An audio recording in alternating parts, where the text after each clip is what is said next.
Hey everyone, welcome back to another episode of the Coach Replay Show. We are back for part 2 of creating educational superheroes, part of our Empowering Teachers series here on the Coach Replay Show. I have back with me today Jeanette and Diane from Daviess County. If you want to know more about them and their roles, go watch part 1. If you haven't already, we'll drop those into the comments. It's also a part of the notes and takeaways, but let's just quickly catch everybody up. Diane, if you wouldn't mind just giving us a 1 minute or less summary of what we talked about last time in our episode. I'll pull up our part 1 was 1 and 2 of this slide here. Okay, so I'm a school instructional coach at one particular middle school, and we talked about our coaching structure of co-teaching with Jeanette, who is the district coach of our county, and we got together to work with a teacher to do some co-coaching. Mm-hmm. Mm-hmm. Yeah, and I love that. And you talked about kind of this is an extended cycle, and we talked last time about the power of that co-coaching, not only for the teacher to receive kind of this well-rounded support from multiple individuals, but for you all as coaches as well, to be able to lean on each other, rely on each other, learn from each other as well. Diane, I think you ended the last episode talking about how you share that this is a learning experience for you just as much as it is for the teachers. And I think that goes a long way in this whole idea of partnership coaching, co-coaching with another coach, but also being a partner with that teacher in their own learning. So we left off at one of my favorite parts, which is video. Many of our folks who watch us, our Coach Replay show, know that one of the things we love to talk about on Coach Replay is the power of the replay by using video in coaching and professional learning to really provide deeper learning experiences. So you guys do this with your teachers. Jeanette, this is a big part of your teacher induction program at Daviess County. So where do we start? What do you want to, for those who haven't used video before or who are on the fence about it, give us the power of it. Yeah, so I think that what we have seen with our both new teachers and experienced teachers is that when our teachers do get to watch themselves teach, and with the understanding that someone else is going to be watching as well, then it takes off some of the perceptions of what you thought happened in the classroom. Mm-hmm. And so if you look at the next slide, we talk a little bit about that seeing the reality. And that's what we always say, that very first video is we just need to see what's realistic. We want you to see and us to see what's really happening in the classroom. And that we use those little mask, right? So it kind of unmasks what's really happening in the classroom when you get to use video and everybody's on the same page. And one of the things that we love to do is unmask the things that are wonderful in our classrooms, because we want the wonderful things to continue, and we want them to influence other parts of our teaching. We try to do all of our coaching from the strength of the teacher, and sometimes the teacher has perceived strengths, and the video lets them see what their actual strengths are. I wasn't the person that we worked with, that Diane and I worked with, it felt like that he had a particular strength. But I was working with another teacher who, in another coaching situation in an elementary school, and that teacher thought that her problem was that the students were not engaged. But when we watched the video, we actually saw that she was strong in engagement and using engagement strategies. And so that's just one example of how your perception might be a little bit off. And so video really helps you see what's really happening in the classroom and what's a strength and what's not. Yeah, we're often our own worst critics, right? We are going to be so hard on ourselves, which is one of the things to be mindful of when using video, that I might nitpick that video and focus on things that maybe even aren't related to teaching and learning, like how my hair looks, what I'm doing with my hands, why do I walk that way?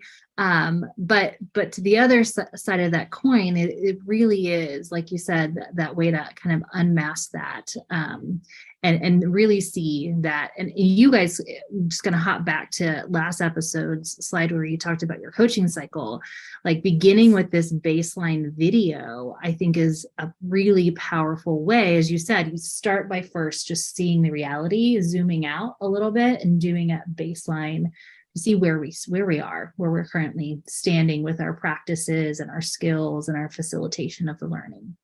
Right. Yeah. And what we do know is that, especially with new teachers, and the teacher that we worked with is still in that new 3 or 4 year teaching, still under that new umbrella.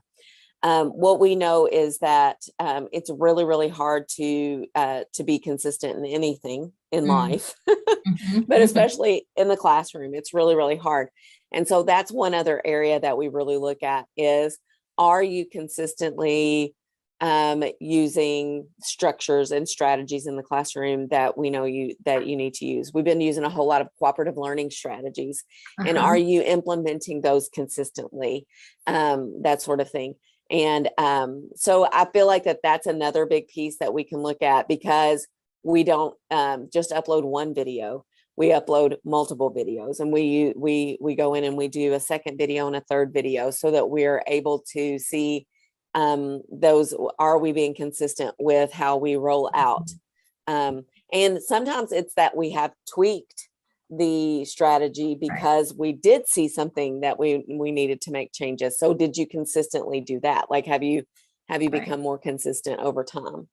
Right. And sometimes it's that consistency of a new skill or strategy that a teacher is trying to implement. It doesn't always go great the first time, might feel a little clunky and out of place as they, try maybe a cooperative learning strategy for the first time. But then as the teacher and the students get used to the routine of that strategy more, and then the consistency of that, with that consistency can come more growth. So I think that's also helpful is did the strategy work? Yes or no? Should we try again? And then by trying again, are we seeing the impact as well? So I think that's powerful. I think that leads to that third thing of tightening up those classroom structures, right? Because we have found the inconsistencies and we started to work on those and said, okay, so I last time I didn't do this, let me try it this time, that sort of thing. And so you tighten up those classroom structures so that you don't have, so we know that with new teachers, the biggest, one of the biggest things that they have to work on is making sure there's not downtime, because we know that's when idle hands, the quote about idle hands, we know that that's when behaviors can start, especially in a middle school, if the students have downtime. And so after we've uncovered those inconsistencies and we've worked on those, we can then start really honing in on what are those classroom structures that need to be tightened up. And so as coaches, we get to come in and help them to remove some of those barriers to implementing whatever classroom structure is happening. Maybe it's a simple barrier of, the organization of your desks just is not working for what you're wanting to implement. And so let's look at a couple of other things. Diane and I get to go in lots of classrooms, so we've seen lots of ideas.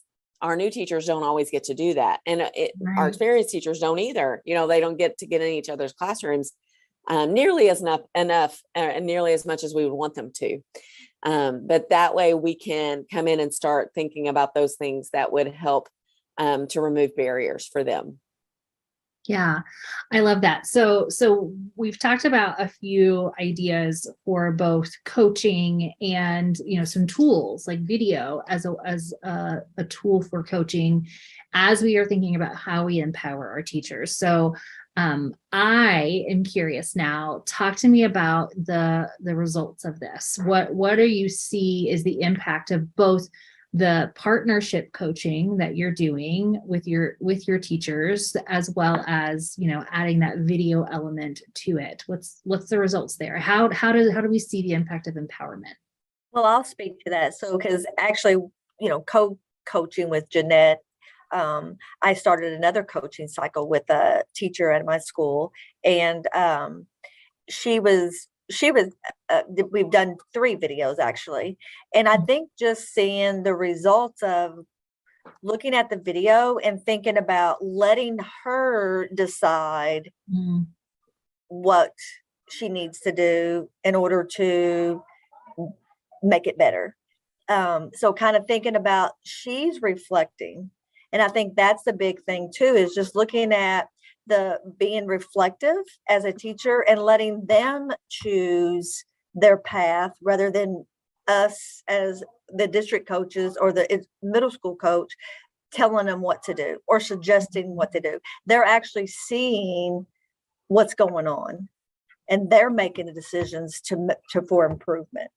Yeah. I think it's a great point just to drop real quick the tagline of Sibme, our sponsor for the show, which is "Seeing is believing me." And we 100% believe that. And video is one of the most powerful ways to do that. But it also is transformational in the coaching process. As you said, we aren't here to dictate what it is we feel they should work in.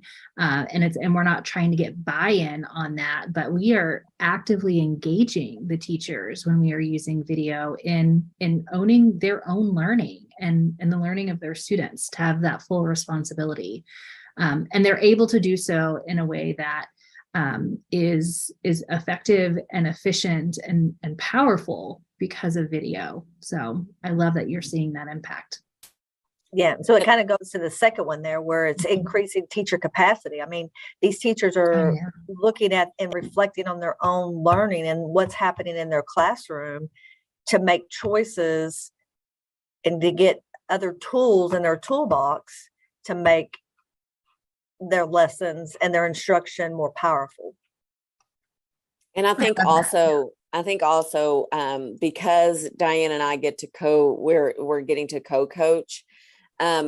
We're getting better at really finding the root of what the problem is, because sometimes it looks like maybe it is classroom management, but it could very well be something completely different. It could be teacher clarity. It could be, like the teacher doesn't know how to plan well. And maybe, so we're kind of uncovering some of those root causes to the problem, but that we're not having to figure that out on our own, because the teacher's involved with that as well. And the coach, as the coach, and we're coming in with 2 coaching minds that we can help that teacher kind of find the root of the issue and really attack the correct thing. Well, and I also see, to this idea of it increasing the teaching strength, right? We're building their capacity for both reflection and collaboration. I just want to make a quick, as former special educator who used to do a lot around co-teaching of teachers and the power of that. When we co-teach, we are modeling collaborative structures and partnerships for the students in the classroom. When you do your partnership coaching or co-coaching, you're doing the same thing, right? You're adding more value to that collective mindset of working together. And that can happen with the 2 of you. It could happen with a peer, as your example here of the individual you've been talking about throughout this episode, brought in their partner teacher as well within this. So I think that also increases one of my favorite things, which is teacher collective efficacy. John Hattie talks about the power of that. So by increasing that teacher's strength, their ability to reflect, their awareness of the power of collaboration and models for how they can do that, we're also fueling that teacher collective efficacy, which I think is really powerful. And Cory, I think that you've hit on something that is like a goal of mine, right? Like I want teachers to feel like that they can solve the problems in their classroom. And sometimes, because we do have a robust coaching system and we do have a coach in every single building, and our coaches, we have really strong instructional coaches. They can come in sometimes and try to be the superhero, and they can come in sometimes and solve all the problems. But when that coach goes away, then and that teacher is left alone, you don't have a superhero that you've left in there because you just came in, saved the day, and exited, right? And so we're trying to pass off the cape to the teacher. Like, we're working to hand that over to the teacher and empower them to be the problem solvers in their room and to find the root cause. And they can see us kind of working through some things. We can model with each other, model for them with each other, the kind of thinking that they should be doing with their other people that they teach with to solve the problems in their room, so that we're passing out capes instead of just letting them borrow it while we're in the room and taking it back. Yeah. Oh, I love that visualization of the passing of the cape, right? The handing off of the mask and the cape and the whole superhero suit. I think that's awesome. And as you said, like, it also builds your coaches. It empowers the coaches as well, because they've got collective experiences, and they're able to share their individual experiences in those collective experiences as well, which I think is really powerful. And it continually feeds the systems, right? With really rich nutrients of strong pedagogy and collaboration and all the things that I think are going to work for shifting the needle in student learning. So, yeah. And I love working with Diane because we are very similar in our philosophies of education and the philosophies of what needs to happen in the classroom. And so I can work with her and learn from her. And then I can take what we learn together. She can take what she learns from our collaboration and work with tons of other teachers in her building. But I can actually take what I've learned with her and implement it in other buildings across our district. So we're just able to keep the wheels a spinning over and over and over again. Yeah. Yeah. I think that's fabulous. Well, ladies, it's been such a pleasure getting to chat with you again. And again, I am driven as we kind of round out this calendar year by this idea of how next year can I, as a coach, better pass the cape on? Am I really making sure that I'm taking that cape off and creating another cape for somebody I'm working with, working myself out of a job almost, so to speak? And that's definitely my philosophy in coaching, but I just love the new visual that I have with it from you all. So thank you. Anything for our viewers as we wrap up this part 2 episode with y'all? I just want to encourage people to work with one another. I feel like that's the way that you can grow yourself, through reading and through coaching other people and things like that. But I feel like that Diane helps to polish the edges that I have, and I feel like that we're able to do that for each other. And so find that person who feeds you and work with them, and then go and do some things, and then come back and work with them, because I think that is so empowering for you, and it helps you learn and grow. I love that. Diane. No, and I agree with her. I've learned so much from working with her and just collaborating with Jeanette to take to my other teachers that I am coaching, just improving the questioning and just stepping back and using that type of question in our action plans in order to make them a superhero teacher. And like Jeanette said, and leaving that cape with them in that classroom, rather than me just coming in there, saving the day and then leaving. The collaboration part is one of my favorites. Yeah. I love that. And it's more inclusive of the learning experience for all of our learners, right? Our adult learners and our student learners. So, well, I absolutely adored what you brought to us, and the fun visuals as well. This analogy of, taking our teachers to superheroes, I think, is a really powerful one. So Thank you so much for being a part of our Empowering Teachers theme on the Coach Replay Show this season. I know we'll have you both back hopefully soon. So stay tuned, everyone, for that. Again, be sure to download the notes and takeaways for our episode so you can access some of the resources and the contact information for Jeanette and Diane as well if you're wanting to learn a little bit more from them. But I love this challenge. As you think about next year, as you're wrapping up this winter break, who can you collaborate with next year to support your own coaching skills and better empower those that you support? I would love to know if you've got questions or ideas about this or other things you want to see in the new year with the rest of season 4. And again, don't forget to like, follow, and subscribe. Jeanette and Diane, thanks so much for coming today. Thank you. Thank you. See you all next week.